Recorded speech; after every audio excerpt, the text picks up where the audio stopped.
One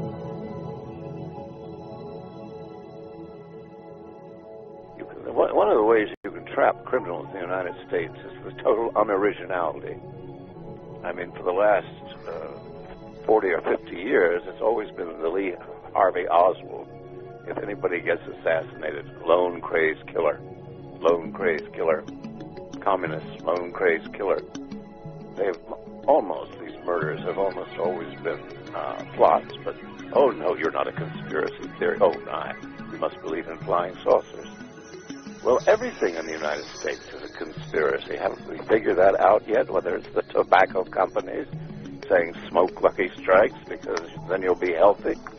I mean, everyone conspires to cheat the people and conspires to seize power. What is a political party but a conspiracy to seize the power of the state? Any child can work that one out. We're talking to Gore Vidal today in Media Matters. I'm your host, Bob McChesney, here in WILL AM 580.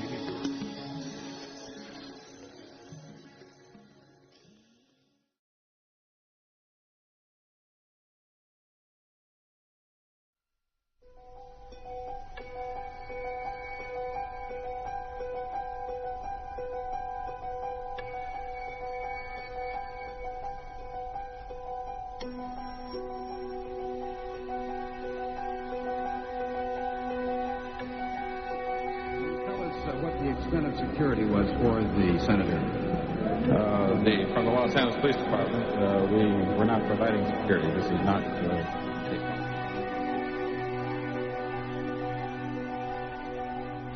One witness said that those shots came so close together that he could scarcely believe they were fired from one gun. A reporter heard the shots from the adjoining room, said they sounded almost like they came from a machine gun. So short was the burst of fire. The political murder is a part of our lives. It has been through our history, even though our history shows that political assassination usually has changed things not for the better, but for the worse. Senator Kennedy is the latest victim. Run back. I just saw somebody run back, and then I heard somebody say he's been shot, and that's all I heard. That's all I saw this man run back there. There has been a chase after that man? Everybody started...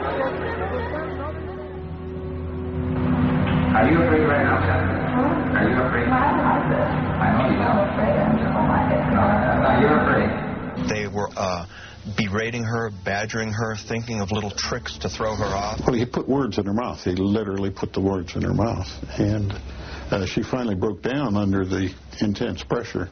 As we begin to hear from these edited excerpts, Hernandez is giving a solo rendition of Good Cop, Bad Cop, showing a patronizing concern for Serrano on the one hand and menacing her in subtle ways on the other.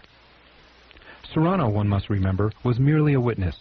She was not a person accused of a serious crime, clinging to a flimsy story with the hope of escaping punishment.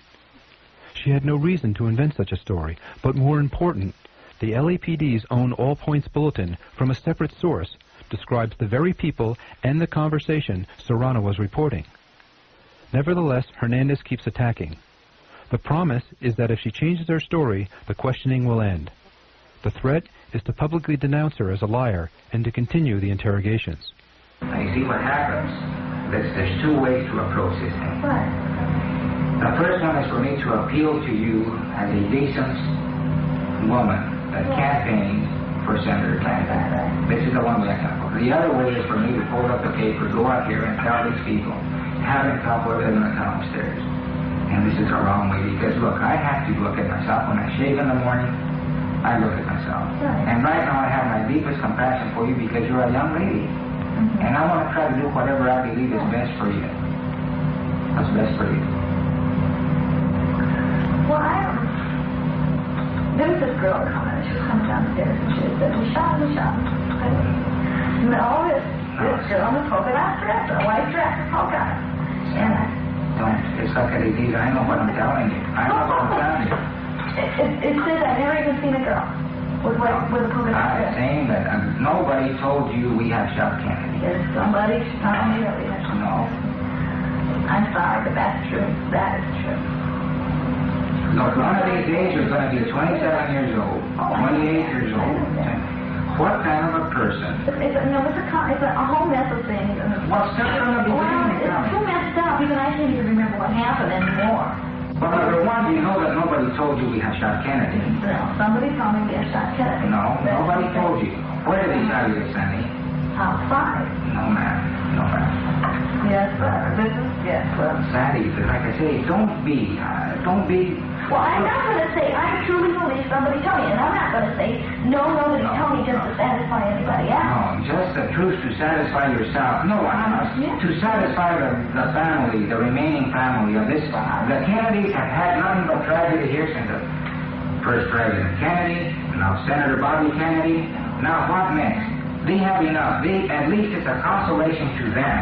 And I'm certain, and you mark my words, that one of these days, if you're woman enough, you will get a letter from Ethel Kennedy, personal, thanking you for at least letting her rest on this aspect of this investigation. Somebody told me that, honest. No, look, Sandy, and I'm not going to put words in your mouth, but I want you to tell me the truth about the staircase. Nobody in that staircase, what you're telling me here, told you that we have shot Kennedy. A woman told me we had shot Kennedy. Where did she tell you this? Outside where? I believe I was on the staircase. You say I believe I was on the staircase? Sure. I mean, look, a half lie is as much as a lie because there are no half lies. Yeah, I was on the stairway. And that's what she said. Sandy, look, you're basically a decent person. Thanks. You're basically a decent person. But here you are, you're 20 years old. This is going to change your whole life in here. You're growing real fast in this room right now because you know that you have to make a decision to tell what's truthful, what's honest, what's right. No, you can't say that. I think so. You can't say it with your lips, you can say it, but with your feeling, your heart, your soul, you've told me here. These are lies. This story is a lie. This didn't happen. As we listen to excerpts from the last 20 minutes, we hear Serrano begin to wear down. Sergeant Hernandez senses her exhaustion and in his patronizing manner begins his endgame. How come you're making yourself suffer like this? I'm making myself suffer. I'm not suffering.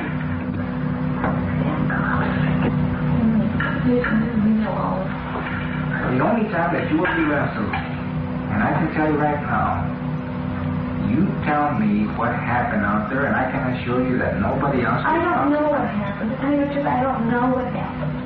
I don't know really what happened. Everything is such a mess. Well, think about it, Sandra. I thought about it over and over and over and over in my head, and over and over and over and over. And I don't know. I can remember somebody, in my mind, I can remember somebody who said this to me. I can remember crying and crying and crying, and I can remember saying, oh, they told me we shot us. I can remember saying that, and then before I knew, like, oh, you see two people? Oh, they were coming. Where were you at? I was outside. Did you see them run? Yeah. You know, the whole big mess. Oh, I don't know. They messed me up. And I knew all along they were messing me up. They messed me up so bad. It's not that I was telling you all lies. It's not the truth. I wasn't telling you all lies because somebody did tell me. Well, they told you Kennedy had been shot, or they shot Kennedy, or he shot Kennedy. Then the policeman started questioning you. The next thing it was two people. The next thing it was a woman in a white and black polka dot dress. And before you know it, there they are. Sure, I can see where you got messed up. Yeah, but look what's happened. You think what happened? This whole thing has gone out of proportion. Well, we're going to stop it right now, aren't we? Finally, Sandy. We're going to stop it right now, and I'm going to go see if we can get a stenographer to come up and take a statement and stop it right now. Hernandez finally gets his way. After over an hour of agonizing confrontation, he leads Serrano through a series of questions where she ultimately agrees to having been, quote, messed up.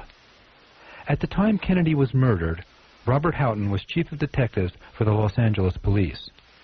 It was under his direction that Special Unit Senator would be formed to investigate the crime. Special Unit Senator was also the title of Houghton's 1971 book, written to explain to the American people what really happened in the Robert Kennedy killing. Under the safe cover of official secrecy, Chief of Detectives Houghton would be able to quote with satisfaction from Sandra Serrano's recantation, never having to mention all that preceded it.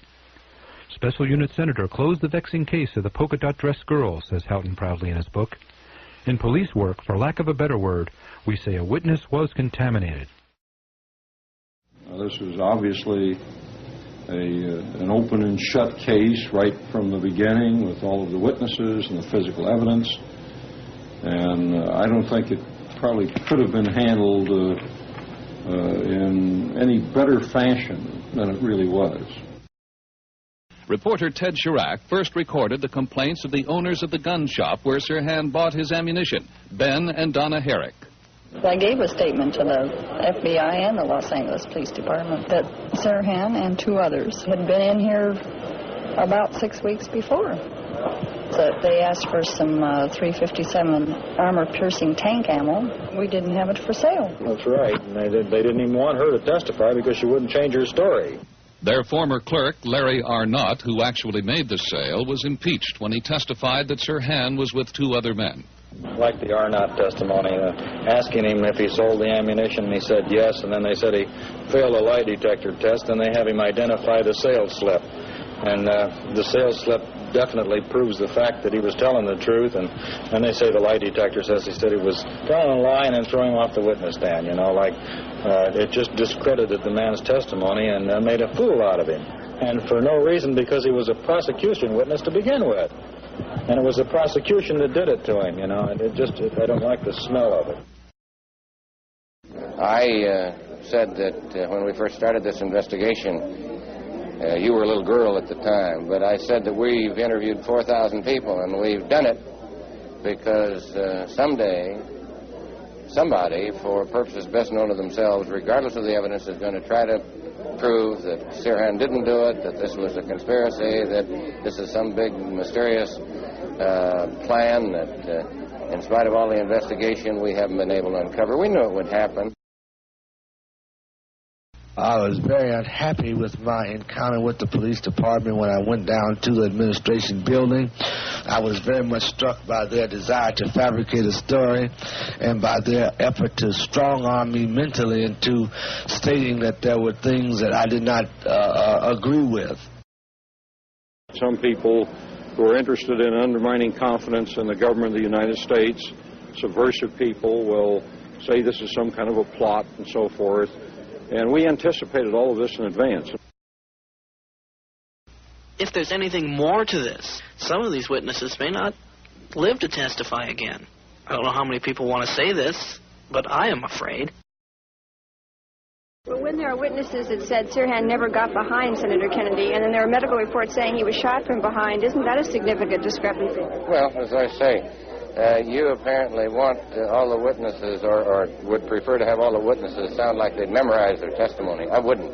There was no significant discrepancy. Now, you and I are just arguing. Now, you apparently think there was a significant discrepancy. And if we stay here for 4 hours, I do not think I will conclude there was a significant discrepancy in the testimony. They wrote me very, very long and terrible letter that my son's going to be killed in the street one day, and they threatened, a real threatened letter, you know, which I give over to the FBI. A scathing report on the LAPD from the human rights group Amnesty International. Here's ABC's Judy Muller. The report is doubly damning. In a year-long study of both the LA Police Department and the Sheriff's Department, Amnesty International said officers and deputies regularly use excessive force out of all proportion to the threat posed by the victims, often in violation of international standards. At times, it has amounted to torture or cruel, inhuman, or degrading treatment, where people have been beaten, tasered, shot, or attacked by police dogs. It is, frankly, an appalling record. Does anybody pay attention to Amnesty International anymore? You know, these are a bunch of do-gooders and liberals. They came in, we cooperated with them fully, but that doesn't make it. We knew what the report was going to say. The sheriff knew what the report was going to say. Normally conditioned American who's been trained to kill, then to have no memory of having killed. Without memory of his deed, he cannot possibly feel guilt. Nor will he, of course, have any reason to fear being caught. And having been relieved of those uniquely American symptoms, guilt and fear, he cannot possibly give himself away. I told them to build me an assassin. I wanted a killer from a world filled with killers, and they chose you. It's a terrible thing to hate your mother. But I didn't always hate her. The preceding is from Richard Condon's novel, The Manchurian Candidate, which in 1962 became a hit movie, in which Lawrence Harvey played Raymond Shaw, a highly decorated prisoner of war who was brainwashed by his North Korean captors to become a robot assassin programmed to murder the president. Unknown to millions of people who thrilled to this taut tale in theaters across America, the Central Intelligence Agency, at the time, through its MK-Ultra program, was devoting large resources to see if by drugs, electroshock, or hypnotism, a robot assassin could in fact be created. Common wisdom, of course, holds that a person cannot be programmed to do something that he would find morally objectionable. But not everyone believes that. After receiving a small dose of LSD, they're confused and undisciplined. The notion that you can't be hypnotized to do something you're not morally inclined to do was clearly disproved by our government. Dr. Philip Melanson is the author of the recently released book, The Robert Kennedy Assassination, in which he investigates the hypnoprogramming aspects of the Kennedy murder. Dr. Melanson has spent over a decade looking through government mind control files. The experts that they had doing this kind of research believed you could do that. They demonstrated how it could be done both in their own practices and in their work for the government. And millions of dollars was spent and hundreds of people were worked on and were made to do those things. And the successful uses of hypno-programmed persons as couriers and spies is admitted by the government. The government refuses to admit assassination, but clearly they had that technology available as well. And it can be done. The mainstream of the medical profession and the experts think it can't be done or choose to believe it can't be done. But the broad group working for the government believed it could be done and demonstrated that they could do it. From the moment Sirhan was caught with a smoking gun to this day, as he serves a life sentence in a California prison, Sirhan claims to have no memory of killing Bobby Kennedy. In what appeared to be an open and shut case, Sirhan's lawyers never contested his guilt. They merely sought to prove him insane, incapable of planning the assassination. But the jury convicted Sirhan of first-degree premeditated murder. They concluded he was a politically motivated assassin, a lone gunman who was faking his amnesia to avoid punishment.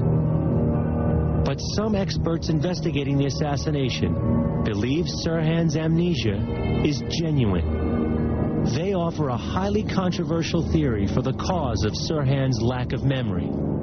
Sirhan's lack of memory for the murder of Robert Kennedy was genuine, and it was established by both the defense and the prosecution before the trial. Sirhan himself badly wanted to remember what had happened. After all, he was caught with a smoking gun, so he wanted very badly to remember, and he worked hard at it, but he was still unable to come up with any motive or any memory of the crime. Sirhan remembers the events just prior to the shooting and just after his capture, but claims to have a lapse in memory during the actual shooting. Do you remember drinking coffee? I remember being around the coffee. You don't remember anything at all after that? What do you remember when you got back and after you've had some coffee? I was choking like a son of a bitch. Choking? I was choking. Choking on what? They grabbed my throat. Oh, you mean after the shooting? Yeah. I see. Psychiatrists for both the defense and prosecution testified that Sirhan did have amnesia for the assassination. But to this day, no psychiatrist has found any evidence of psychosis in Sirhan, which scientists consider another possible cause of amnesia. Melanson became convinced that Sirhan's lack of memory is the result of being hypnotized and programmed to kill. After 15 years of analyzing the evidence and interviewing experts and witnesses, the only logical conclusion in this case, from my mind, is that Sirhan was a programmed assassin, programmed to show up shooting at Robert Kennedy, and programmed not to remember. Is the programmed assassination theory merely the plot of a Hollywood movie? Or is it really possible to hypnotize someone to kill? Dr. Herbert Spiegel is one of the world's leading experts on hypnosis. He has taught hypnosis at the Columbia University Medical School for over 20 years and is the inventor of the standardized test for measuring a subject's hypnotizability. He believes there is circumstantial evidence that suggests Sirhan was hypnotized to kill. The total and complete amnesia that Sirhan demonstrated from the very beginning to this very day suggests strongly that he was A, highly hypnotizable, and B, programmed to perform that act. Hypnosis played a major role in Sirhan's trial, as psychiatrists for the defense and prosecution hypnotized Sirhan at least 6 times in an effort to unlock his memory. You're right in the kitchen now. In one session under hypnosis, Sirhan was induced to reenact the shooting. Look, Senator Kennedy is here. The psychiatrist reported that Sirhan nearly choked as he relived being strangled, just as in his actual capture. Stay away from the gun. This incident is one of many that Dr. Spiegel found in his review of the court psychiatrist's reports that lead him to believe that Sirhan falls into the highest category of hypnotizability. Only about 5 to 10% of the population are that highly hypnotizable. He comes under the category of what might be called the hypnotic virtuosos. In fact, Sirhan's high hypnotizability, which allowed him to slip into spontaneous trances, was the basis of the defense's argument. His lawyers argued that Sirhan involuntarily shifted into a hypnotic trance and therefore carried out the assassination without planning it ahead of time. The possibility that someone else may have hypnotized Sirhan was never presented in court. But Dr. Spiegel believes that the circumstantial evidence, Sirhan's desire to be hypnotized, his extreme compliance under hypnosis, his amnesia to the assassination event, all suggest that Sirhan appears to be an ideal candidate to be hypnotized.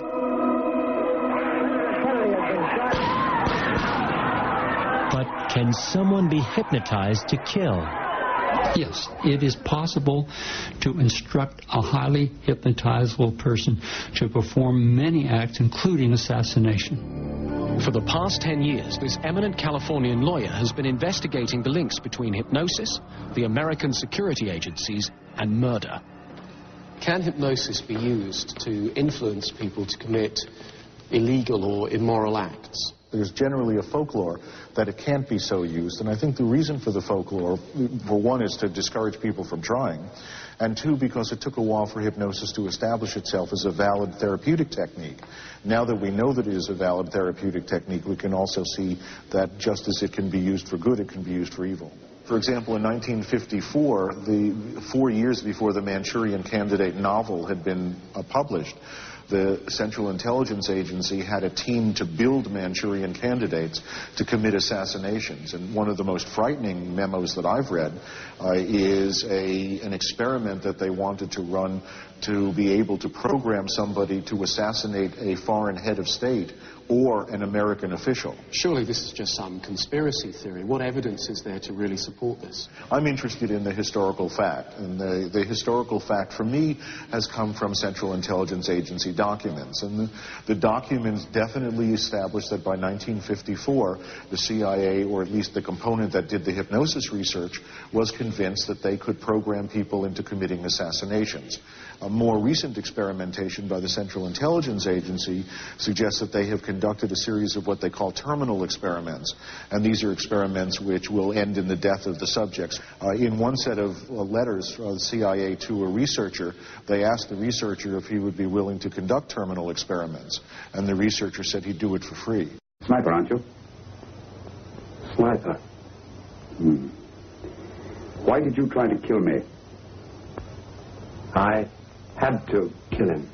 I had to. Oh, snap out of it. Stop it, Watson. He's shamming. No, he isn't.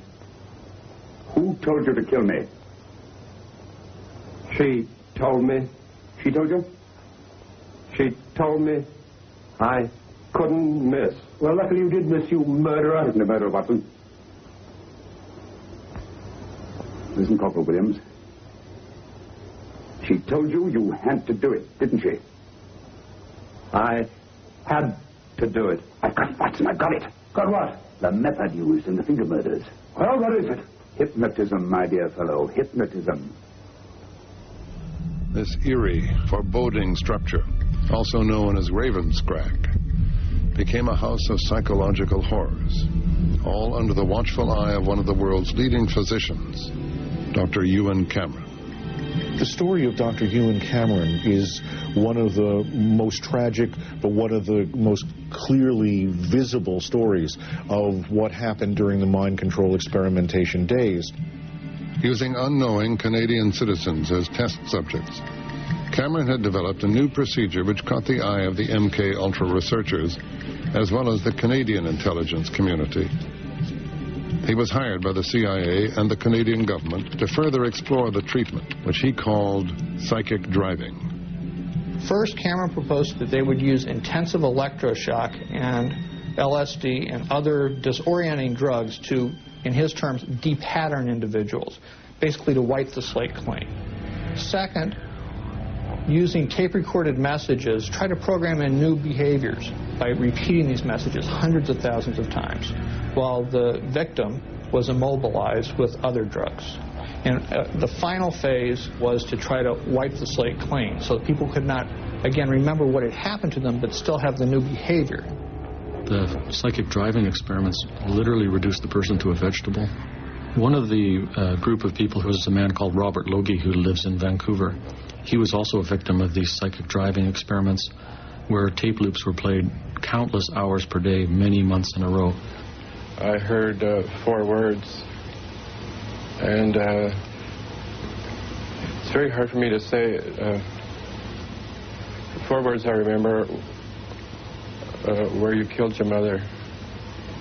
None of this, of course, was therapeutic.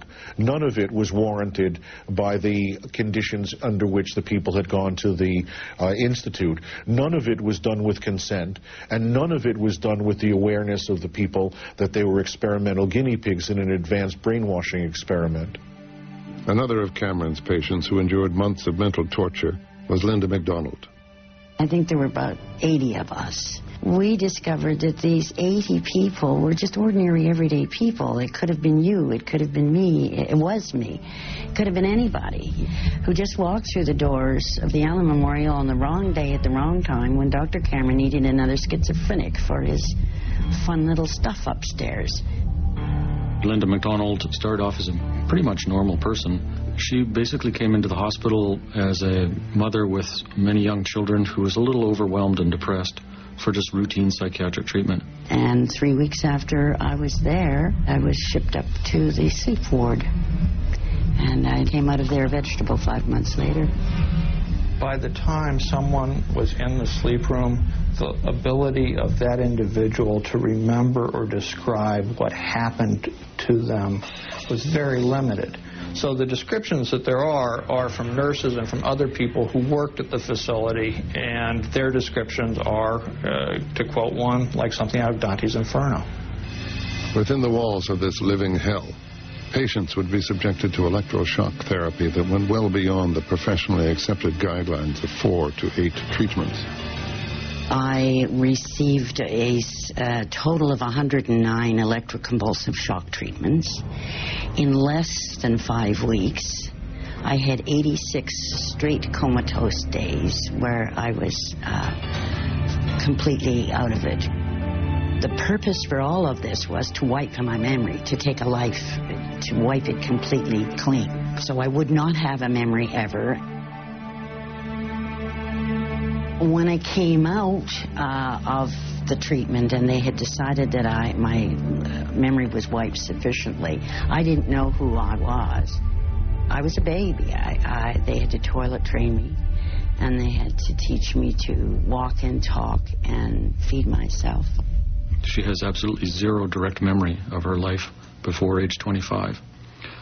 Now, it doesn't take long to figure out why the CIA or other intelligence agencies would be interested in such research. Well, if Cameron can get it to work for a psychiatric patient, well, then they can use the same thing to deprogram somebody and put them back together for a brainwashing scenario. It would not be until years later, after an emotional divorce from her husband and the painful loss of custody of her children, that Linda McDonald would learn of the hidden purpose behind the treatment she had received. This big headline saying, Dr. Cameron, CIA, brainwashing experiments, and I stopped breathing for a minute. You could have knocked me over. I knew Dr. Cameron was my doctor. I knew I had been at the Allen Memorial. But up until that moment, I believed, because that's what I was told, that the doctor had fixed me, had done to me great things, and I was lucky that he had been my doctor. So I couldn't not read the article, and as I read it, I was just horrified. My participation in it was in terms of trying to evaluate the behavior that it was described. I don't think I can add anything that hasn't already been. Frankly, it's an area I don't like to talk about. It's not that but I don't like to talk about it. This is the Allen Memorial Institute in Montreal, one of Canada's most highly respected psychiatric hospitals. In 1956, the director of psychiatry here was Dr. Ewan Cameron, one of the country's most highly regarded psychiatrists. Patients were referred to him by doctors from all over the world. Dr. Cameron was doing research of his own in the field of brainwashing. He was fascinated by the mind control he had heard described in countries behind the Iron Curtain. The CIA was fascinated too. The court case alleged that the CIA backed Dr. Cameron's horrific experiments that were conducted on more than 70 patients, forcing them to endure 3 tormenting phases of so-called treatment. First, according to the complaint, Dr. Cameron and others would give patients mind-altering drugs like LSD and angel dust. They would mask them and force them to inhale laughing gas. They would give them high-voltage electric shocks several times a day, effectively turning the patients into vegetables. Once the patients were immobilized, Dr. Cameron would play what were called psychic driving tapes, messages that were repeated up to 500,000 times. Finally, Dr. Cameron would put the patients to sleep with massive amounts of barbiturates. These sleep episodes could last 50 days or longer. They took me in a room outside the ward, in a very little room, and they put 3 or 4 pillows at the end of the bed, and there were 4 doctors at the end of the bed there, and one doctor was putting me a mask there. The doctor started from left to right there, telling me, kill him, kill him, kill him, kill him, kill him, kill him, kill him, kill him, kill him, kill him, kill him. What did they want to make me kill? I'll never know. They never told me. I don't know.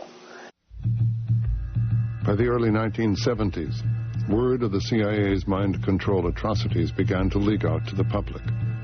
An investigation was launched, resulting in the creation of 1 presidential commission and 2 Senate committees.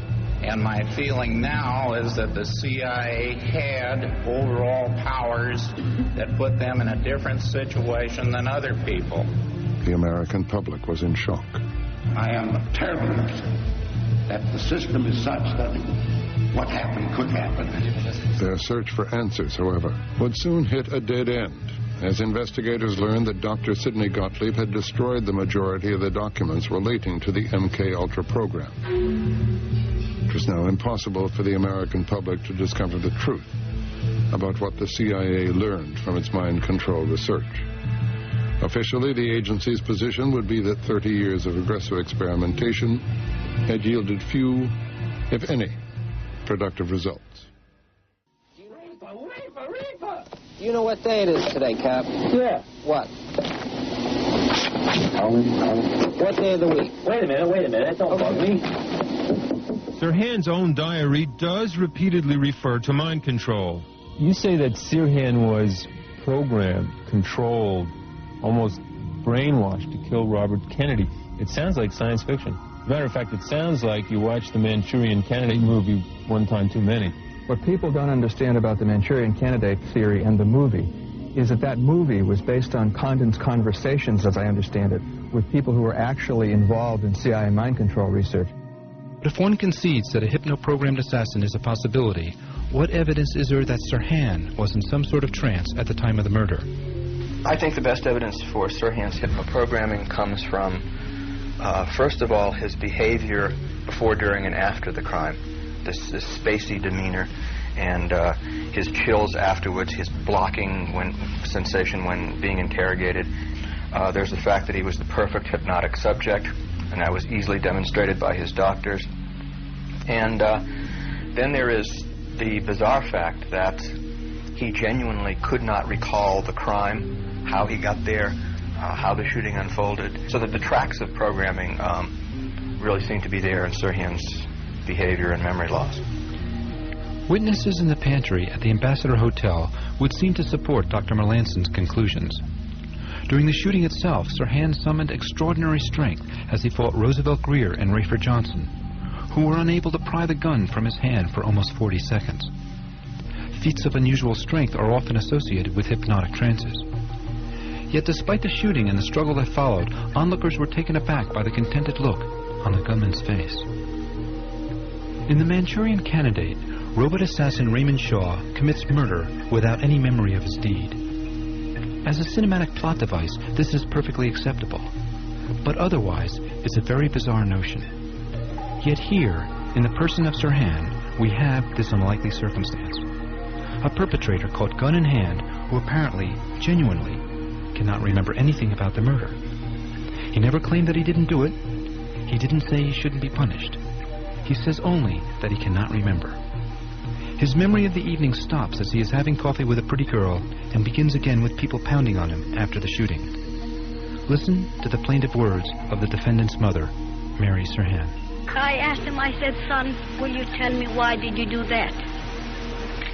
His tears began to drop. He said, Mama, I'm sorry. I don't remember anything. I was told that I killed Senator Robert Kennedy. The defendant's inability to recall anything about the assassination led to a most bizarre scene in Sirhan's jail cell before the trial, as Dr. Seymour Pollack, psychiatrist for the prosecution, and Dr. Bernard Diamond, psychiatrist for the defense, together hypnotized Sirhan in an effort to get him to remember the crime. Can you see Kennedy coming? Now, what do you see, Sirhan? You're back in the kitchen now. What do you see? Sirhan, what's he doing here? What?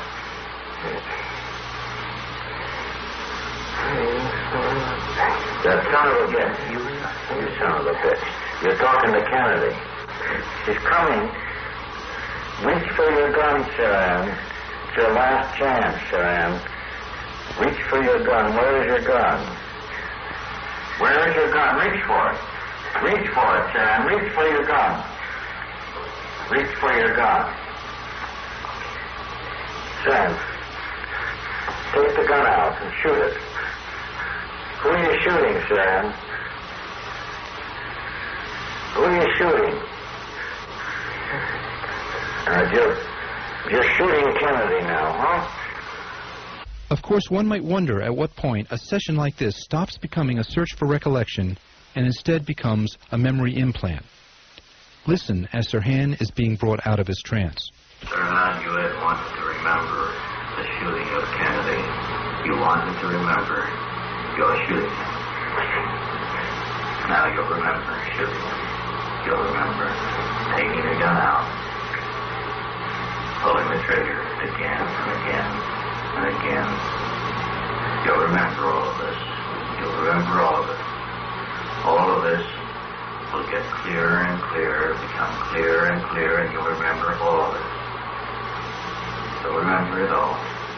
But as a subsequent solo interview with prosecution psychiatrist Dr. Seymour Pollack reveals, the forces against Sirhan's remembering were so strong as to resist even this hypnotic suggestion. In my opinion, Sirhan, I don't think you have any chance. I really don't. I don't. Because the jury, listening, will be negative rather than positive to you if you don't remember. Now, I say this, and I don't want you to fake. I don't want you to make up anything. You hypnotize me, and whatever I say under hypnosis, or under this truth serum, whatever the hell it is, I will say it when I'm conscious. But right now, as I speak to you now, sir, I have no recollection. The thing that bothers me is that you say you don't even remember any part of it, anything you've written there. Not a single damn thing. That bothers me. How could you carry a gun from your car back to the Ambassador Hotel and not know that you had it? What did you think it was in there? Applesauce? In his solo jail cell interview with Sirhan Sirhan, prosecution psychiatrist Dr. Seymour Pollack seems genuinely disturbed by Sirhan's lack of memory. But, as we shall hear, that fact doesn't prevent him from coaching the prisoner on what his motive might have been.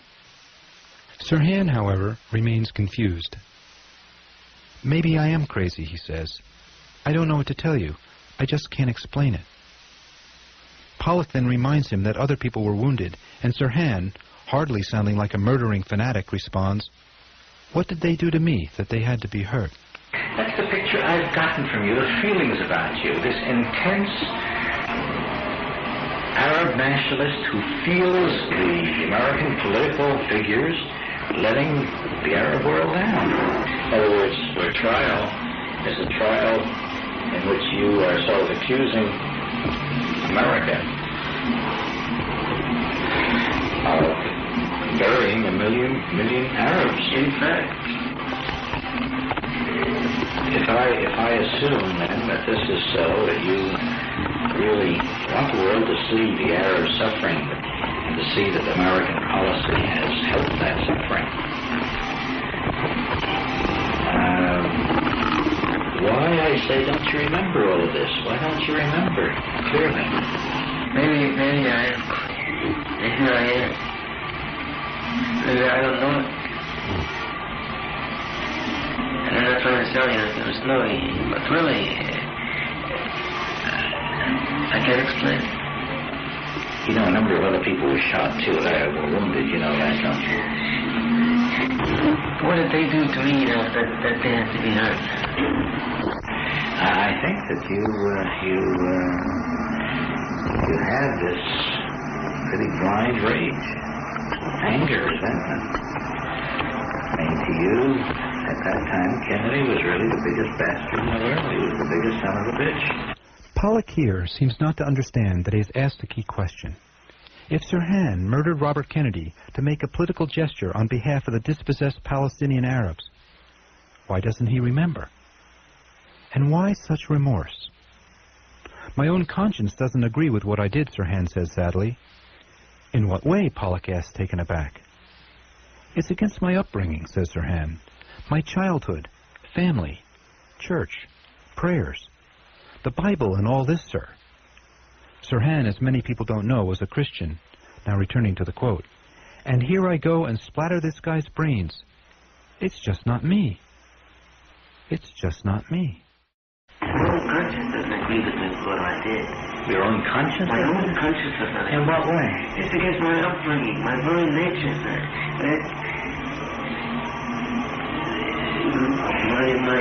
My childhood, my family, the church, prayer, Bible, all this. Thou shalt not kill. And here I go and I started to start praying. It's just not me. If we accept for the moment the possibility that Sirhan Sirhan was a remote control assassin, the question then arises as to who could have programmed him. Suspicion has fallen in recent years on a small group of West Coast doctors who were active in secret CIA mind control experiments. The most flamboyant of these was the late Dr. William Bryan. Again, Dr. Philip Melanson. William Bryan was, by his own admission, one of the primary researchers for the government in brainwashing, in hypnoprogramming, and in a variety of things. He was an out-of-control, super hypno character who exploited women through his hypnosis practice and was temporarily disbarred as a result. He bragged about his work for the government, said he was the czar of brainwashing, and he was also involved with the man I call Reasoner and with another man, all of whom worked together in Southern and Northern California, all of whom worked for the government, and my belief is that 2 of them, if not 3 of them, had something to do with Sirhan's programming. William Bryan was a rather large man, weighing 386 pounds.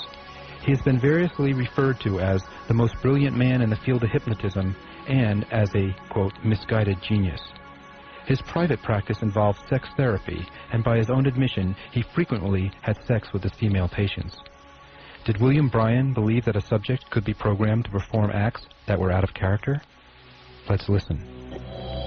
You have to have the person locked up physically, and there is also the use of long-term hypnotic suggestion, probably drugs, whatever, and so on. Under these situations where you have all this going for you, yes, you can brainwash a person to do just about anything. Did William Bryan have anything at all to do with Robert Kennedy's accused killer?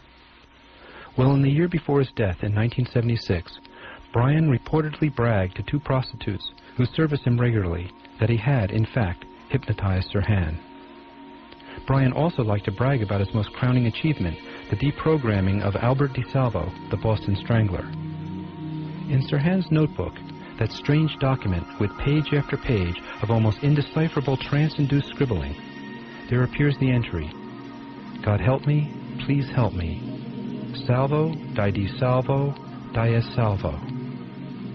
It's a curious notation to be sure, but is it possible that while working upon Sirhan, the programmer couldn't help talking about his favorite subject? And that this entry, by way of the captured mind of Sirhan Sirhan, is really the palm print of Dr. William Bryan?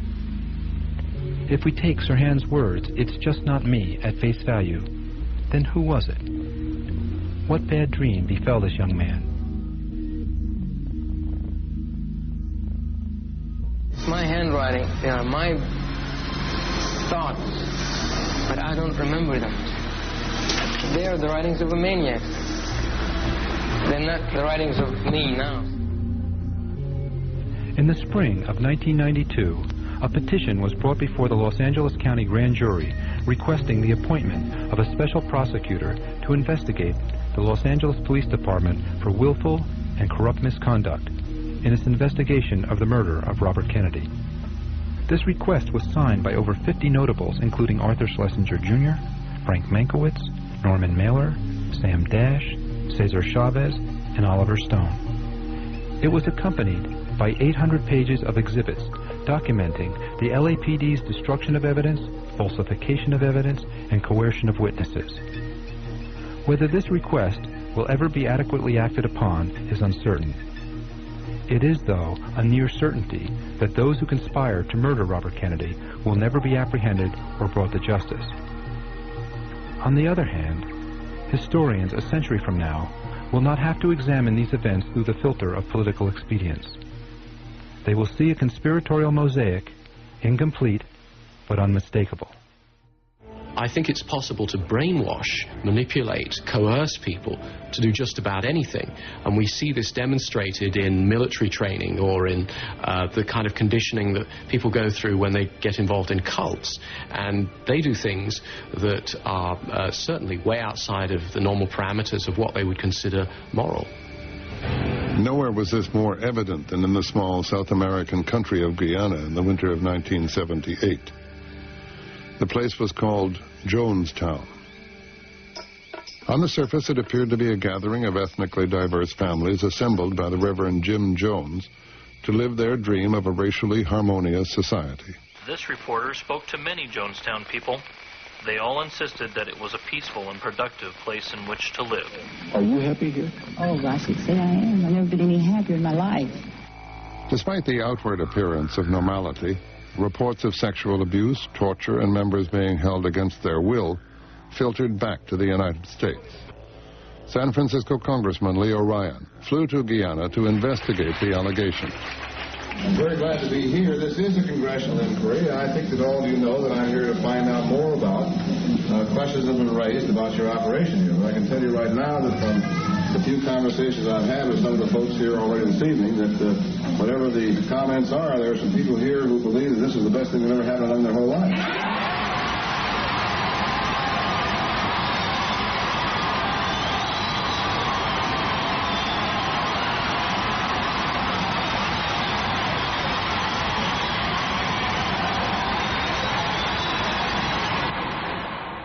The events of the following day would shock the world.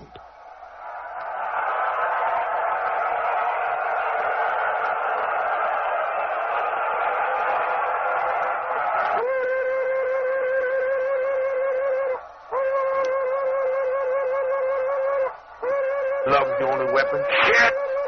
Bullshit! Martin Luther King died with love.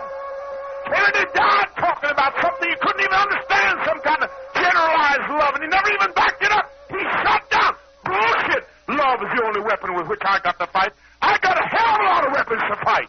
I got my claws, I got compasses, I got guns, I got dynamite, I got a hell of a lot to fight. I'll fight! I'll fight!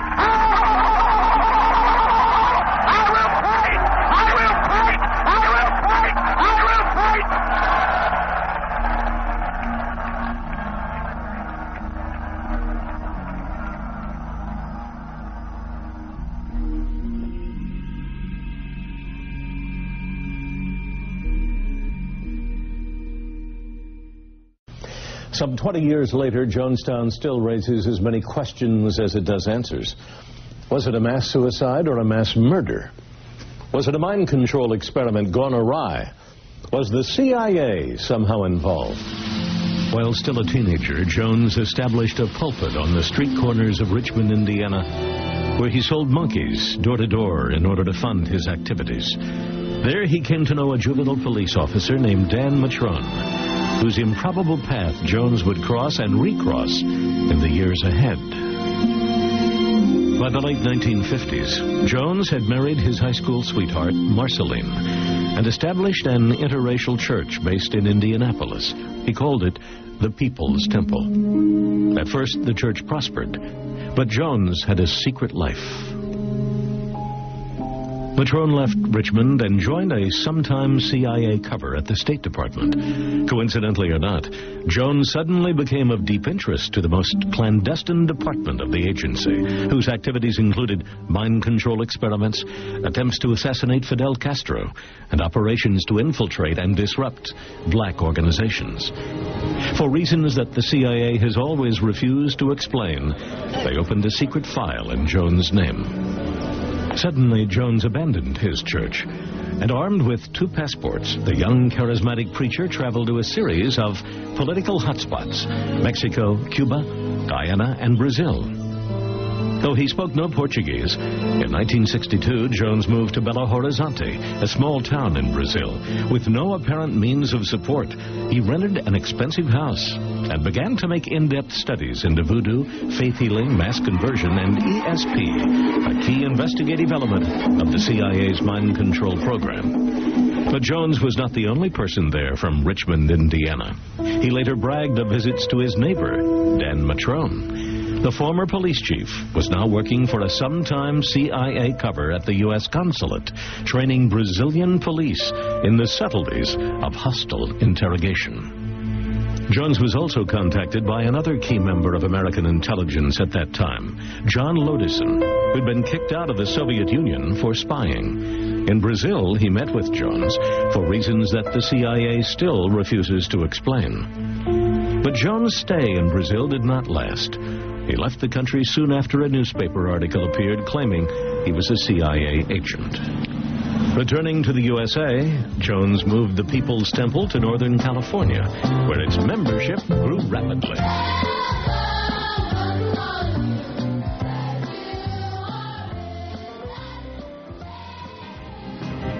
Jones flourished in San Francisco's cult-worshipping atmosphere.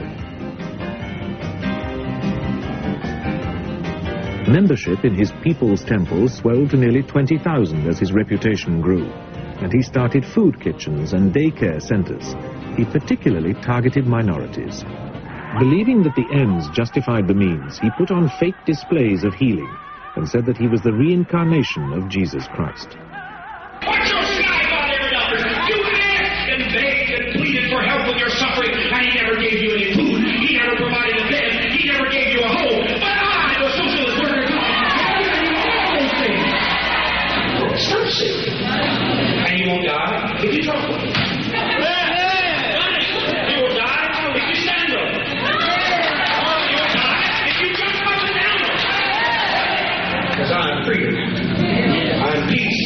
justice, on equality. I am God. Using classic brainwashing techniques, he bound his followers to him so that they willingly gave him whatever property and money they had.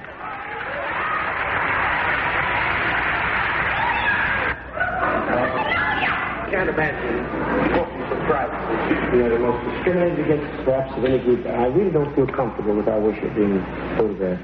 I really don't. I must go against the entire council. I don't feel good about it. They can photograph me all they choose, because I do not care. I'm fearless. I come unafraid of anything, but I don't want the cameras focusing on others. I don't want them. Focus on me all you want. I owe something to my people, and that's to be a good pastor, and that I am. The best I am. His services were dazzling affairs, with soul and gospel singers, dance groups, and celebrity preachers like black revolutionary Angela Davis. The size of his congregation gave him a political power base. During the 1976 presidential election campaign, he allegedly provided support for the Democrats and met the presidential candidate's wife.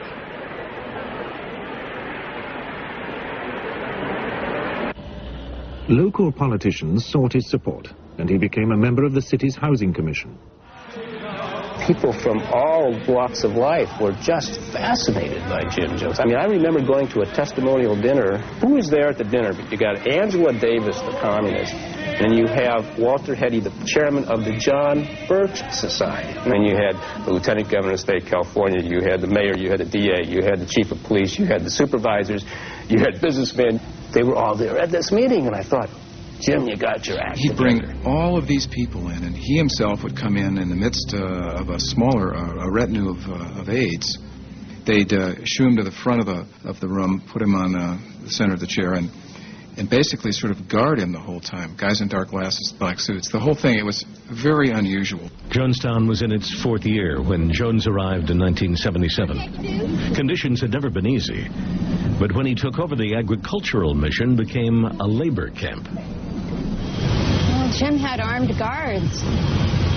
I mean, young men and women who were told that they needed to watch everybody, and it kept you working hard. We headed out to the fields, and you vied to go really far out, actually, because you couldn't hear Jim over the loudspeakers. Jonestown was wired with loudspeakers, and Jim spoke 24 hours a day on it. When he wasn't speaking, the tapes that they'd made of him speaking played on and on and on. And Jim would make these announcements, and he'd say, I'm sending out some children and some of my aides and other people you won't know who they are to pretend they want to leave. And it's a test. It's a loyalty test. And if anyone comes to you, you're to report them. You didn't know who it would be, so you just never put the place down, and how much you enjoyed it there, how much you loved the place, and how great he was, and how Father was so nice, and you had to call him Father. You just never said anything bad about the place, because if you did, you would be coming up there that night. They also told of full-scale rehearsals for mass suicide in the jungle. I'll talk to psychiatrists, whatever, but I believe I was brainwashed.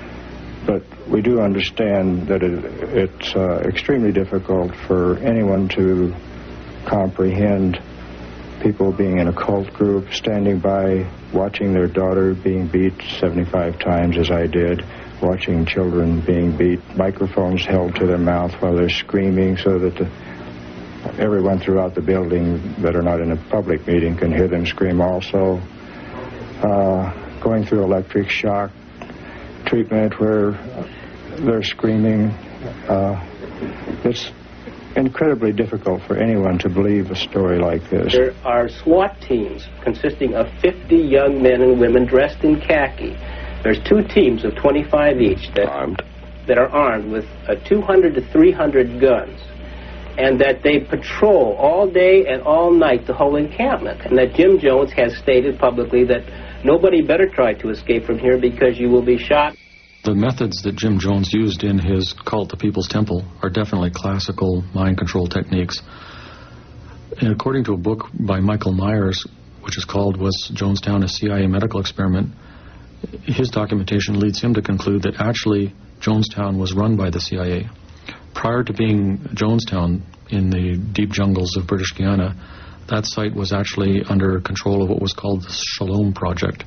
This was a CIA program for training black mercenaries for warfare in Angola. I'd gone through a false mass suicide. I went through one talk and I went through one where we actually took a drink and we were told we had an hour to live so that Jones could find out how people would react psychologically.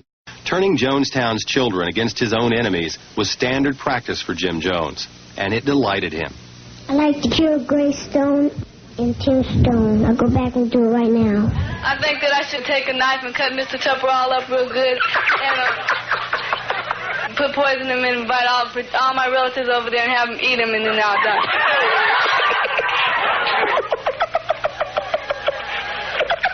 It was terror. It was living terror living inside Jonestown. Deborah Layton had escaped Jonestown a few months earlier with bizarre tales of mind control, armed guards, and suicide rehearsals. They are recounted in her new book, Seductive Poison. The suicide drills were the most frightening and disturbing things there, that we would be awakened from the middle of a dreamless sleep to Jim's voice screaming over the loudspeaker that we were going to die, that we had to come to the pavilion, that mercenaries were coming in to kill us. She put her concerns in a sworn affidavit to the U.S. State Department months before Congressman Ryan's trip. Congressman Ryan and the journalists arrived in Guyana on Tuesday, November 14th, 1978. Well, he was such a kind man, so compassionate, didn't get excited about nothing. Oh, it'll be okay. It'll be fine. Just take it easy. It'll be fine. That's just the way he was. For some time, Ryan had been a thorn in the side of the CIA. He had recently pushed through congressional legislation that curtailed the agency's covert foreign activities. As Ryan prepared for a first-hand look at Jonestown, he was joined by a State Department agent, Richard Dwyer. What he didn't know was that Dwyer was working undercover. A man named Dwyer was the head of the CIA here. I mean, the CIA had a presence here. It was an unrevealed presence at the time. I had a premonition about the trip. There was something that just made me feel a great deal of uncertainty.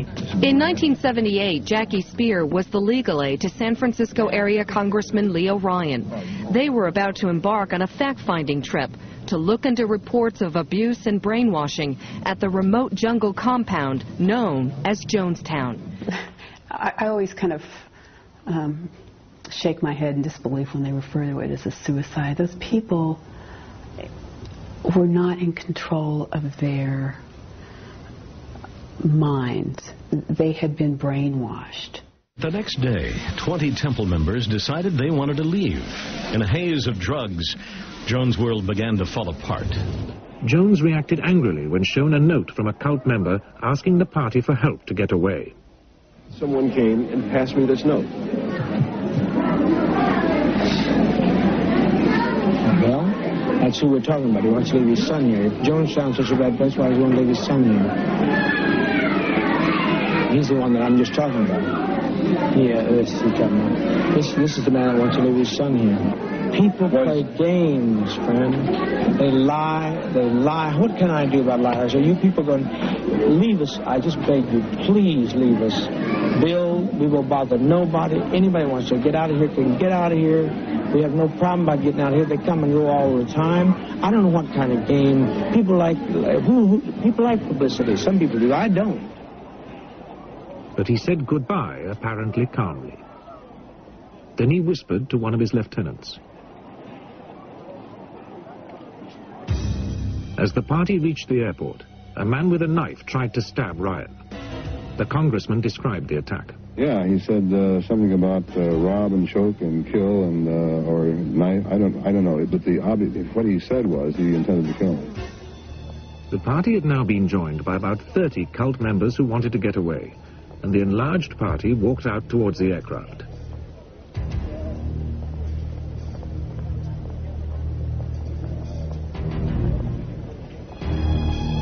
Congressman Ryan went over to shake the pilot's hand.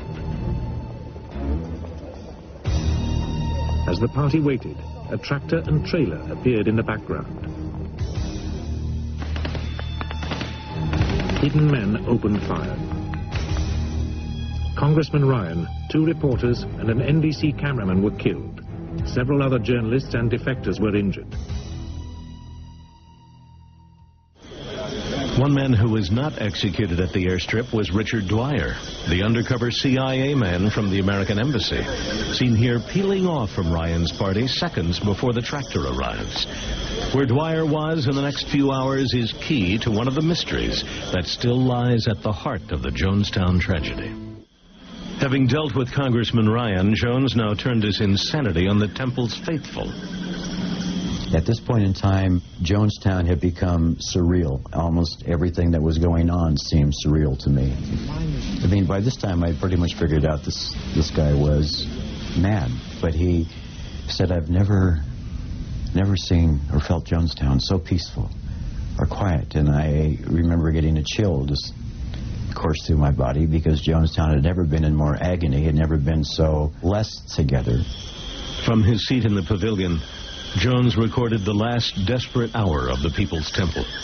In front of him, more than 900 of his followers, who were surrounded by guards holding rifles and crossbows. For all but a few, there was no escape. Subsequent medical examinations revealed that many of the dead had been murdered, held down, and injected with cyanide. Jones himself was one of the last to die. A single gunshot to the head sometime around midnight. His killer has never been known. At 3:30 in the morning, when everyone was dead and several hours before anyone arrived, a radio message was sent from Jonestown using a secret CIA channel reporting what it described as a mass suicide. This was the message that shaped our view of Jonestown for years to come, even though the best medical evidence suggests that most of those who died had been murdered. The question then becomes who sent that message. The only functioning radio in the area belonged to the local American intelligence officer, Richard Dwyer. Though he always denied going back to Jonestown that night, the last tape tells a very different story. Take Dwyer on down to the east house. Get Dwyer out of here before something happens to him. Dwyer? I'm not talking about you, Dwyer. I said Dwyer.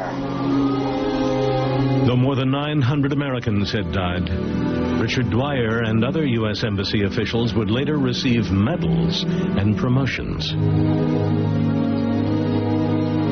A multi-million-dollar lawsuit was subsequently filed by Congressman Ryan's daughter and the relatives of those who died. The suit described the deaths as a massacre and alleged that Jones was an agent or operative of the Central Intelligence Agency. It was dismissed on a technicality and never tried. Here's more from Bob Jimenez in Guyana. Recovery teams have been removing the dead from Jonestown since Wednesday. Today, as the recovery operation neared what appeared to be the end, the miscalculation was realized. There were not 400 bodies as first thought, but nearly twice that number. Some were found alongside a temple where recovery teams were just starting to work. Air Force Captain John Muscatelli talked to reporters.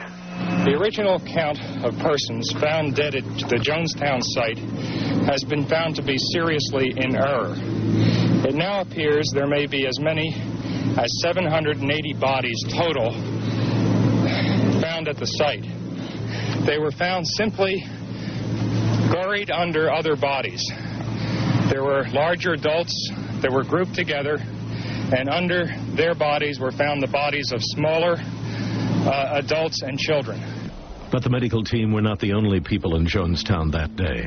During the immediate aftermath, Jeff Braley was approached by a man in civilian clothes who asked him to guard a large box of documents. And he said, I'm from the U.S. Embassy. If anybody tries to take this box away from me, shoot them. And I said, you got to be out of your mind. I'm not going to shoot anybody. And he told me that the box was full of sensitive documents and he needed to get those to the U.S. Embassy. I think he probably was CIA. The documents then disappeared into the CIA, and their contents remain secret to this day. 20 years later, the CIA continues to deny any interest in the People's Temple. They claim that their own file on Jones is empty. But new evidence reveals startling connections between Jones and members of the U.S. intelligence community. It began with a visit to Guyana by Congressman Leo Ryan, some of his staff, and members of the press. He was later killed, along with 4 other Americans, including Don Harris and Robert Brown of NBC News. After the killings, the Guyanese authorities impounded the first tapes and notes made by the NBC crew.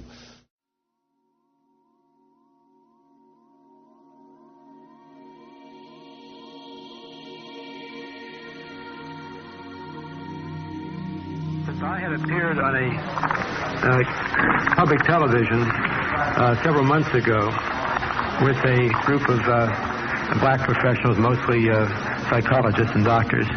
They invited me to appear today to provide information that they thought might be I might be able to help with this forum today, with their research. I appeared in Washington in February before the International Relations Committee and made some statements and some charges and documentation which resulted in the Foreign Affairs Committee, or International Relations Committee, which they call it today.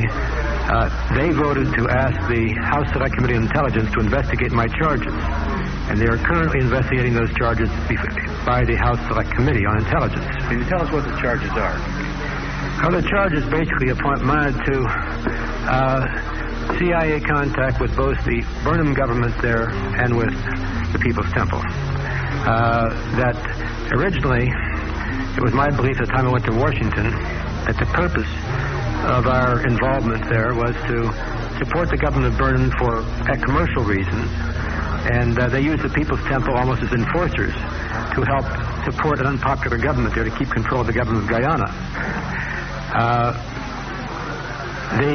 We knew that there had been an article in the San Mateo Times in December of '79 which indicated that the Deputy Chief of Mission there, Richard Dwyer, was in fact the CIA station chief. He was the one that went to Jonestown with Leo's party, and he claimed to be slightly wounded, but there was a tape made at the time of the murders and suicides there with Jones yelling, "Get Dwyer out of here, get Dwyer out of here." And the indications are that it was Dwyer who went back into Jonestown after Leo was murdered and was there at the time. And there's great questions just who shot Jim Jones and why, whether Jones was shot to shut him up. The question also as to how all these people died and just when they died, which is all documented here. But when I came back from Washington, because of my testimony, I started getting documentation from a Berkeley psychologist called the Penal Colony here, and from the Alliance for Preservation of Religious Liberty in Washington, which indicated other things, one of which was that George Philip Blakey was a top Jones aide. He was the man who arranged the purchase or the lease of the land in Guyana, provided the money and arranged the lease down there in 1974. He also is tracked now as being a CIA operative in Angola in 1975 with UNITA. He's also the same guy who was the top aide who arranged all this purchase and the finances, is also the husband of Deborah Layton Blakey, who fled Jonestown and made those charges. He's the brother-in-law of Larry Layton, who was acquitted yesterday. And it's interesting to note the Peninsula Times Tribune says yesterday the jury agreed, in acquitting Layton, the jury appeared to have agreed with the defense contention that Layton was brainwashed and drugged at the time of the shootings, could not be held criminally responsible. But the gist of what I'm getting to is this. I received a lot of documentation, which I will value here today, that indicates the strong possibility that Jonestown and the People's Temple was in reality a mass mind control experiment conducted by the CIA as a follow-up to something called MK Ultra, which they conducted from the early 50s through 1974. They used to use the VA hospital and state hospitals. They used the federal and state penitentiaries for their experiments. Do you think that Jim Jones was actively involved with the CIA? I do now. Do you have any conclusions as to how the people died in Jonestown? Yes, I have part of our documentation here is a report from which is attached here. The chief medical examiner in Guyana is a Dr. Leslie Moto. He reported, and this is attached here, his opinion that more than 700 of those bodies found at Jonestown were not suicide victims but were murdered. He based this on the injection marks in the upper arm. Page 4 of my statement here. By injection, they died? Yes, and by gunfire. There were a lot more people killed by gunfire than they've ever admitted so far. We have heard reports that there were 50 of them, approximately 50 men with guns ringing around there, so people couldn't get out. And very few of them did get out.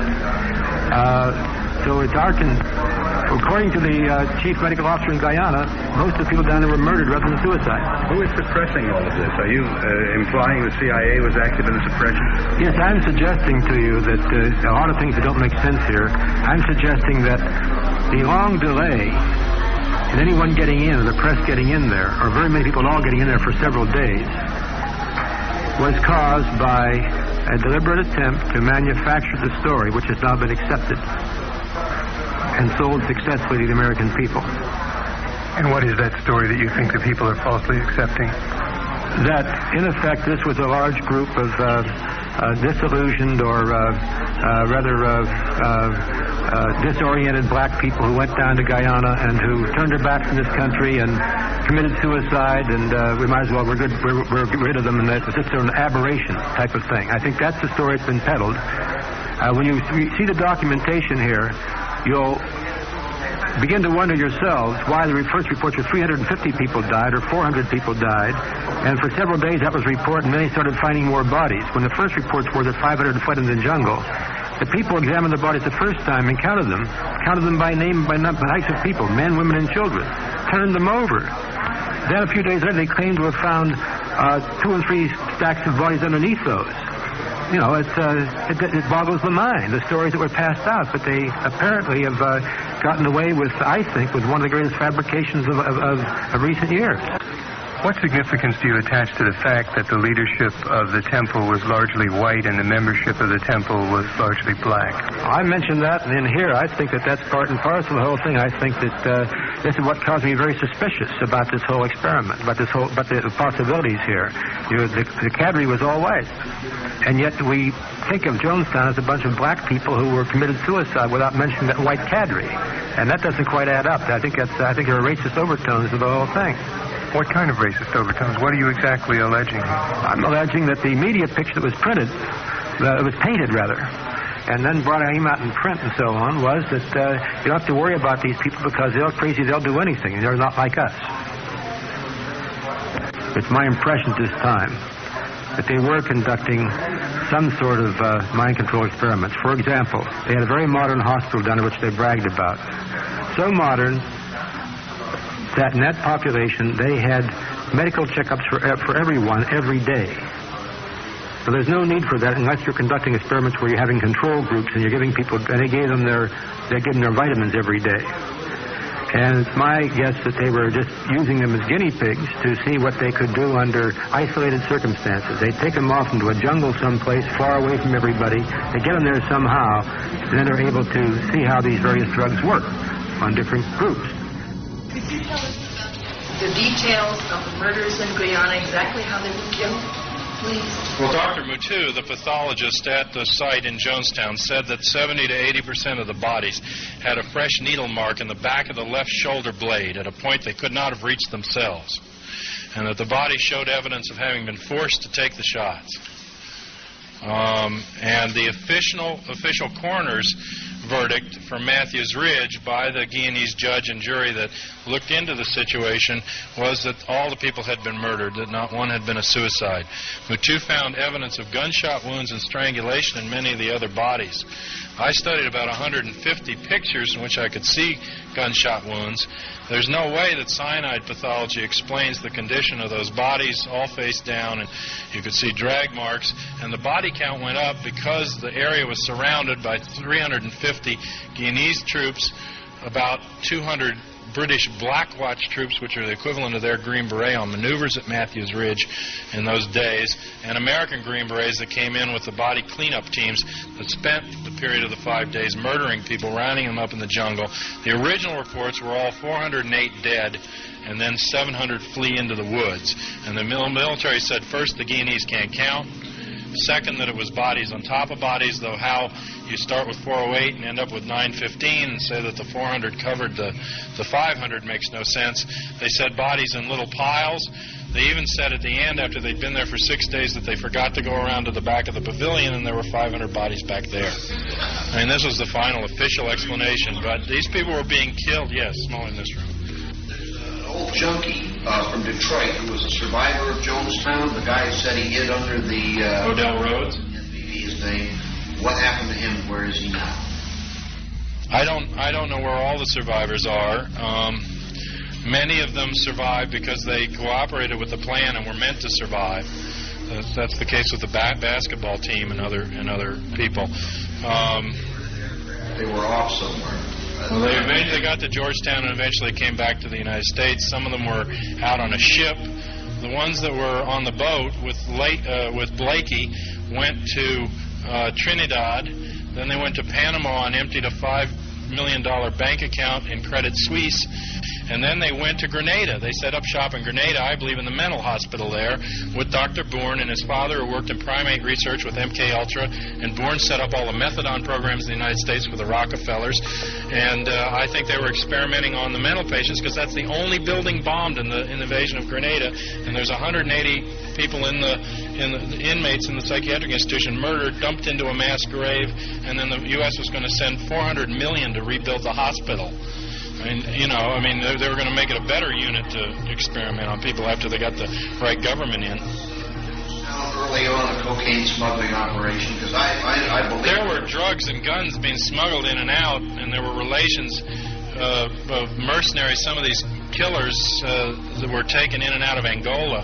The CIA-backed UNITA forces by Blakey. They ran mercenaries, and they did run guns and drugs, but the operation was primarily an extension of MKUltra. People were taken off the streets here in San Francisco, out of the welfare rolls, from the elderly homes, from the psychiatric institutions, from the prisons. Children were given as wards of the court and turned over into their control. They put them in buses. They took them to Miami, and I talked to an air traffic controller when they landed in Guyana. All of the blacks were bound and gagged coming off of the plane. People 5 miles away didn't even know there were blacks at Jonestown. All they had ever seen of People's Temple were the white crew that was running it, going in and out of the cities. They were buying Guianese babies from women wherever they could give a blanket or something for a baby and taking them back in there, and there was massive experimentation. There were enough drugs on site to drug the population of Georgetown, Guyana, over 120,000 for more than a year for a population of 1,200 people in this camp. And Dr. Schacht, who I believe survived, he's not in the first death list. He's added to the second. I think he's related to Hjalmar Schacht, the Mike Reich's Minister of Finance, who developed the phrase "Arbeit macht frei," work makes you free at the Auschwitz camp. And they came to Houston. That's where the Schacht family ended up. They were the big bankers for Hitler. And this guy is from Houston, and he was not a doctor. He was described as doing, suturing on wounds without anesthesia and all kind of sadistic things. And they had medical tags. You can see even in Time magazine medical tags on the people. But an order came down from Zbigniew Brzezinski through Haig to Robert Pastor on site to strip bodies of all identification and tags. Then the bodies are left in the sun to rot so that no fingerprints, no identification can be done from the tags, and no autopsy can be done, fluid or otherwise, by the time they get back to the United States. So you can never find out what killed them or how many drugs they had in the body. They had one footlocker there with 11,000 doses of Thorazine. And the drugs that are described are the exact drugs that were used for 30 years in MKUltra in the different control scenarios.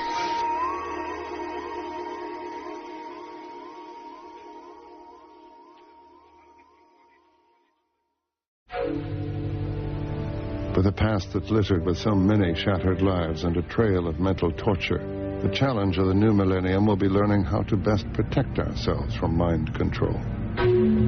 Somehow, the average citizen thinks that his or her mind could never be manipulated. And yet every day we're manipulated by each other. We're manipulated by advertising. 1,000 things impact and manipulate us in different ways.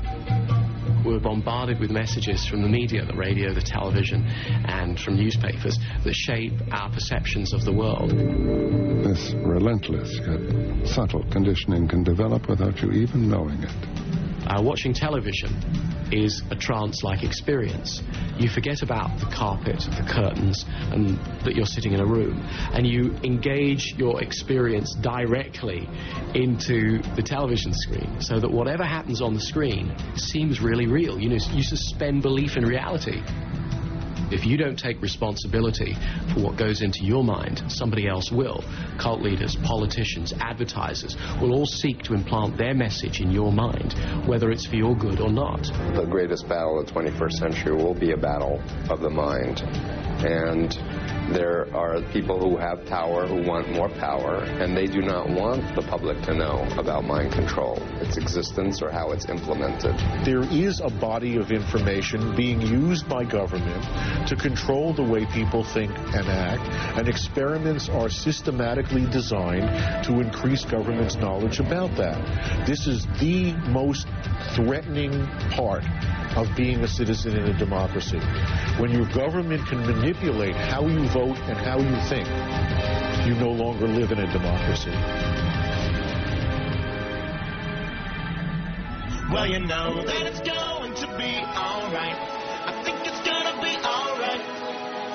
Everything will always be alright when we go shopping.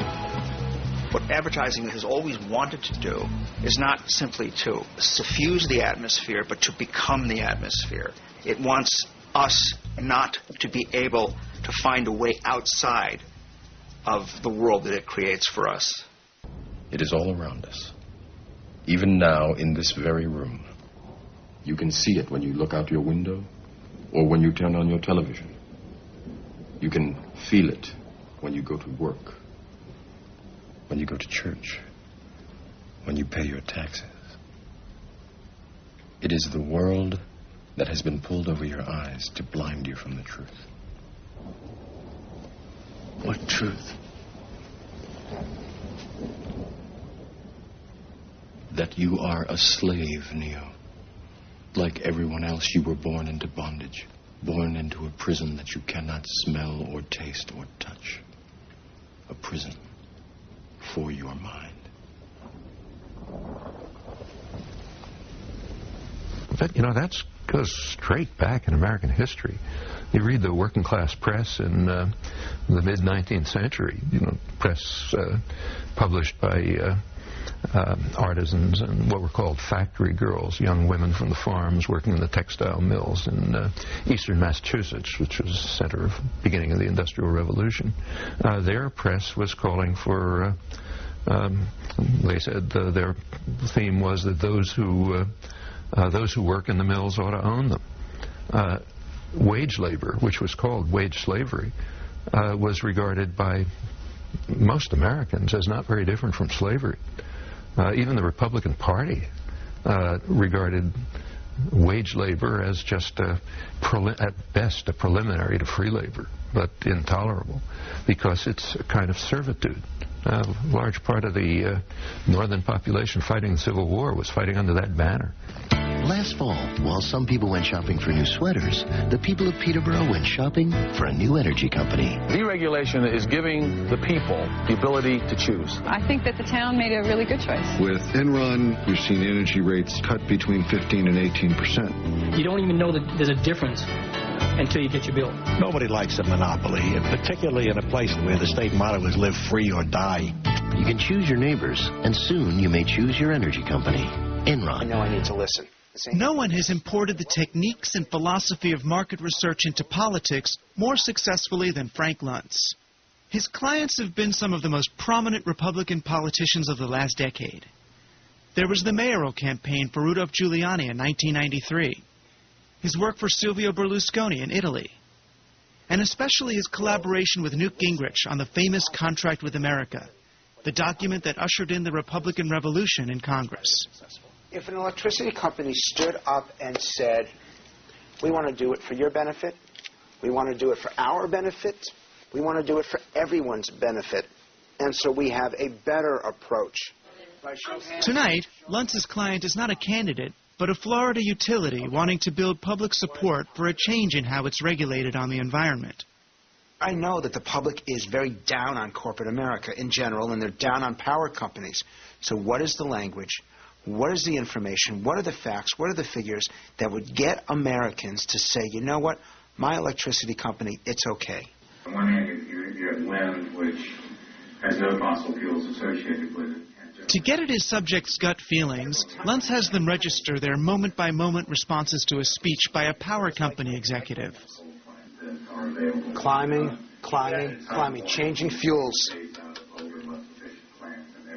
But watching Luntz work, I couldn't help wondering, do the words he's found help the public see the issue more clearly, or do they disguise it?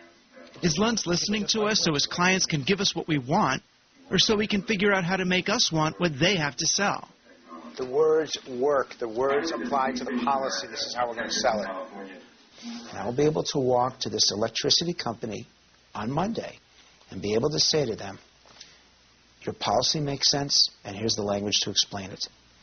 That was the eureka moment. When I watched people nod their heads, I watched them look to each other, and they were willing at this point to fight for this position.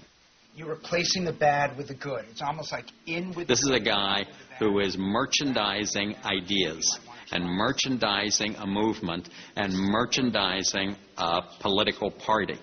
And in many instances, the words that he says are the ones that resonate, are ones that obscure to some extent the issue.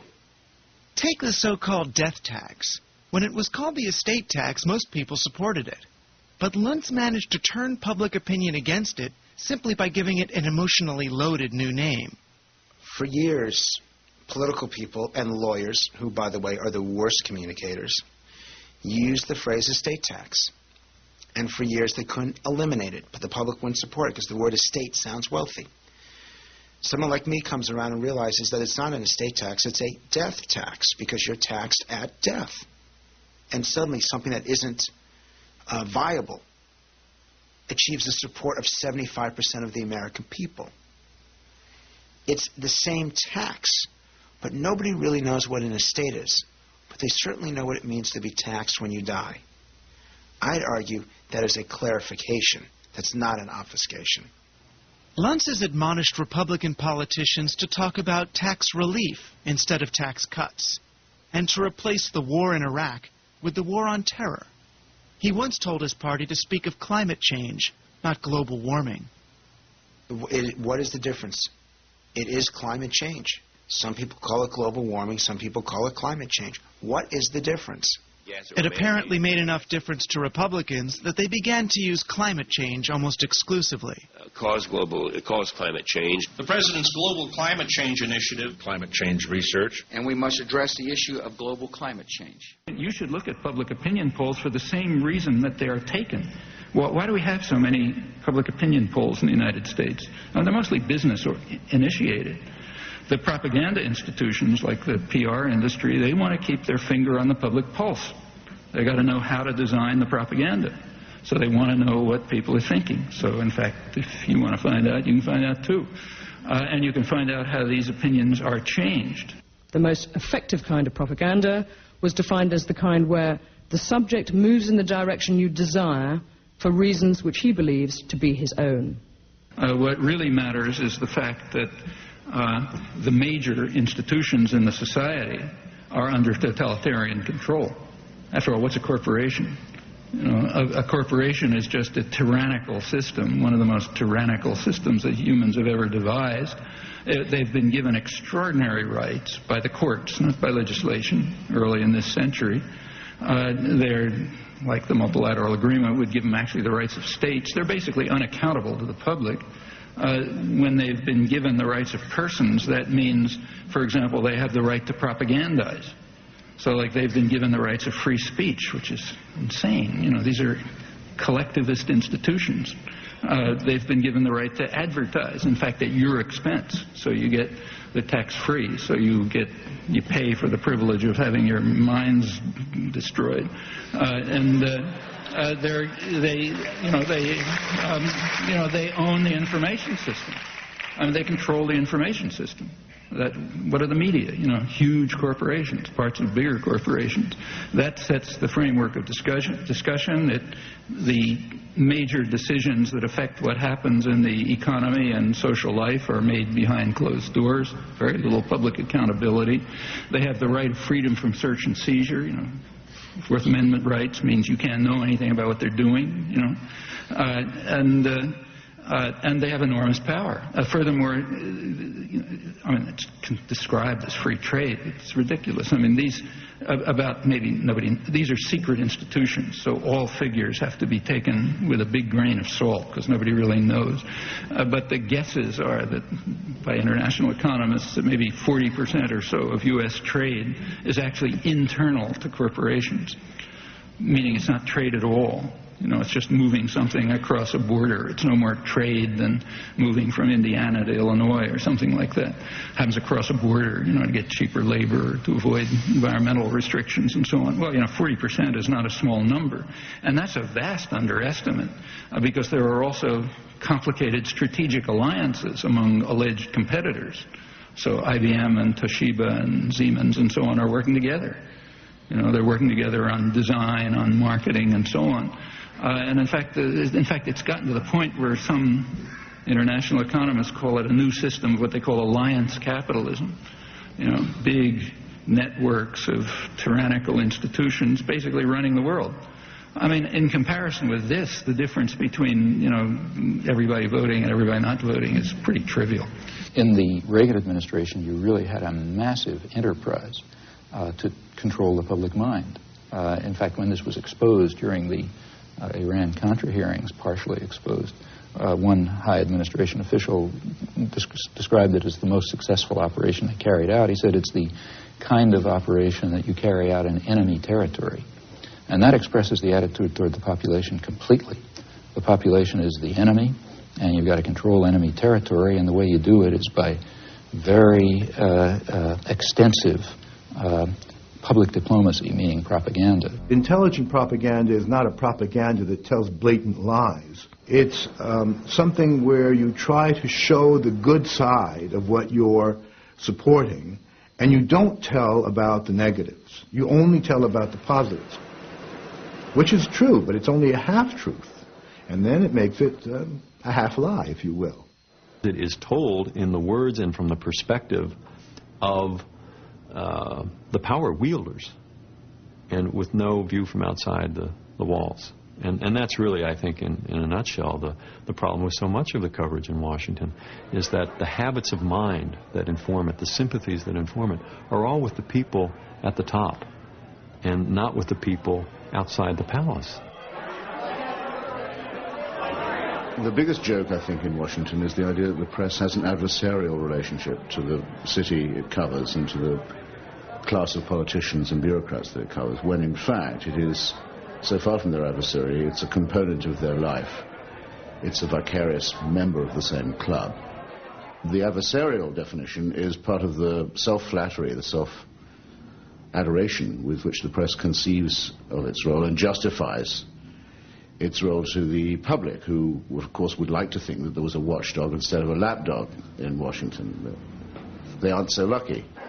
Inside the club, it's getting hard to tell anymore who's the reporter and who's the politician. These days, they sometimes just spin together in Washington's revolving door. I used to worry about blurred lines. Now the lines, they're not even blurred. They're gone. The lines are gone. I mean, people pop in and out of administrations all the time. Jim Fallow, speechwriter for Jimmy Carter, then national correspondent for The Atlantic. I mean, I didn't like it at first, but it's a phenomenon of our time, of the 80s and 90s, that people are going to work in politics and go into journalism, and they're going to pop back and forth. No, I don't think Bob Dole's a mean person. I think he's an undisciplined person. And the most notorious case of media cross-dressing involved ABC commentator George Will. George Will helped to prep Ronald Reagan for presidential debate with papers that had been stolen in a black propaganda operation from Jimmy Carter's campaign. Having helped in that obscene prep, he then went on the air as an objective commentator later that night to say that he thought Reagan, viewing it objectively, dispassionately, fair-mindedly, even-handedly, and so on, had done best in the debate, rating the horse that he'd been secretly training. Paid no price for it. More than anyone, political analyst David Gergen seems stuck in the revolving door. Bob, you decided to call this book The Choice that voters must make this November. After working for Presidents Nixon, Ford, and Reagan, Gergen began writing for U.S. News and World Report and appearing on McNeil Lehrer. Then he returned to politics as a Clinton advisor, and now he's back in the media. When you click on that set, you sort of have to say, what to yourself? Am I seeing David Gergen, the thoughtful journalist, as he sometimes is, or am I seeing a guy who fairly recently was in the employ of Bill Clinton as a paid propagandist? Sometimes even I find the lines too blurry to follow the action.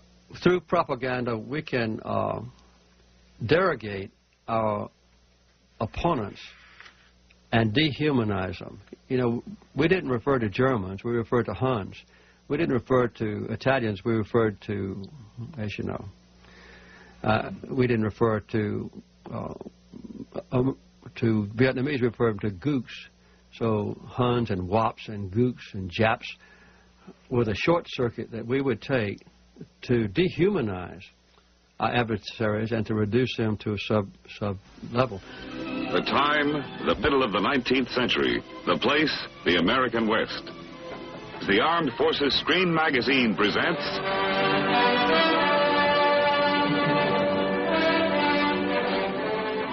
the covered wagon, backbone of the Western trek, didn't stand a chance when it was traveling alone through hostile country. When attack came, the covered wagon could protect itself only if it banded together with other wagons. This was mutual defense. This was mutual security. We as a nation are able to live a peaceful life, but hanging over us all is the specter of a haunting and horrible fear. The medium-weight force is clearly the force of the future. It's a cavalry-type force, and clearly the Indians are out there. That's politically incorrect, but we're dealing with cavalry and Indians again, and the cavalry is what we need. In order to stop saboteurs armed with atomic explosives, we could search all planes and trains and boats and automobiles crossing our borders from now on. We could open every single package. We could remain on a constant 24-hour, day in, day out alert. Man muss nämlich gut regieren und für eine gute Regierung auch eine gute Propaganda betreiben. Das eine gehört zum anderen.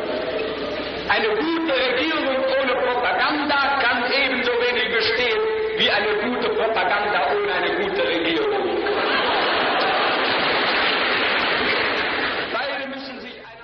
I was raised in a milieu where I was taught that communism leads to dictatorship and that capitalism leads to democracy. But it's not that simple. The essence of a politician, of the political animal, is the pursuit of power. You can say what you want about this country, and I love this place. I love the freedoms we used to have. I love it. I love that. So what do they get when they are elected to office? They get power, not money, power. Free market capitalism definitely democratizes a country and a culture. But corporate crony capitalism of the kind we're seeing with this White House is as antithetical to democracy in America as it is in Power of concentrated wealth shall not be abused. Americans have to understand the difference between free market capitalism, which benefits our country, and this kind of corporate crony capitalism where we have large corporations running our government, and there's a name for that, and the name is fascism. And we know now that government by organized money is just as dangerous as government by organized mob. A need to dominate, a need to control, And again, above all, a need to dominate. The politicians are put there to give you the idea that you have freedom of choice. You don't. You have no choice. You have owners. They own you. They own everything. Big Brother is watching you and the little people. Obedient workers. Obedient workers. People who are just smart enough to run the machines and do the paperwork and just dumb enough to passively accept all these increasingly shittier jobs with the lower pay, the longer hours, the reduced benefits, the end of overtime, and the vanishing pension that disappears the minute you go to collect it. And now they're coming for your Social Security money. It's not a conspiracy. And what he found was no criminal conspiracy. It can't really be a conspiracy. There's no conspiracy? No conspiracy. Everyone is saying the exact same thing on the exact same day. It's almost as if there was some kind of, I don't know. What's the word I'm looking for? Some sort of larger plan.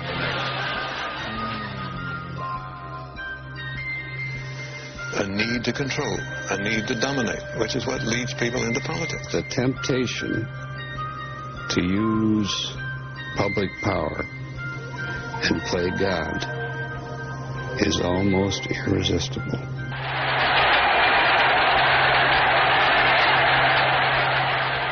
I am the great and powerful.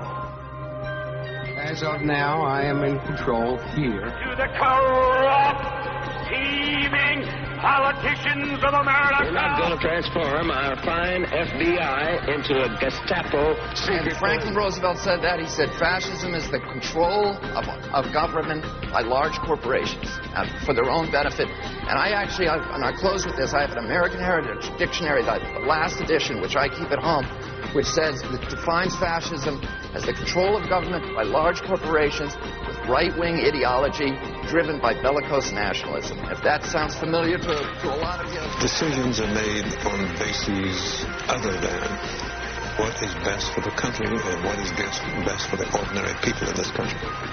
They have other motives, other drives, other wants, other needs, and they exercise them. I remind de Tocqueville's remark is when tyranny comes to the United States, he said it will be very, very quiet, and it'll be the sleep that comes over the somnolence that comes over quiet and pacific industrial animals, comparing us to sheep in the meadow. I was sure that ours was a nation of the ballot, not the bullet, until the murders of John Kennedy and Robert Kennedy and Martin Luther King, Jr. We were taught that our armies were always invincible and our causes were always just. Jesus, Gandhi, Lincoln, John Kennedy, Bobby Kennedy, Martin Luther King, Medgar Evers, Malcolm X, John Lennon, they all said, try to live together peacefully. Bam! While survival of the fittest may be a good working description of the process of evolution, a government of humans should elevate itself to a higher order. We apply social values, more noble than mere monetary profit. It's a big club, and you ain't in it. You and I are not in the big club. By the way, it's the same big club they used to beat you over the head with all day long when they tell you what to believe. All day long, beating you over the head in their media, telling you what to believe, what to think, and what to buy. The table is tilted, folks. The game is rigged. And nobody seems to notice. Nobody seems to care. The note is that we have dumbed the public down to the point where I think most people don't realize what they're missing. They don't know what's out there. The great Oz has spoken. Oh, pay no attention to that man behind the curtain. This is not a message of happiness or reassurance, but it is the truth, and it is a warning.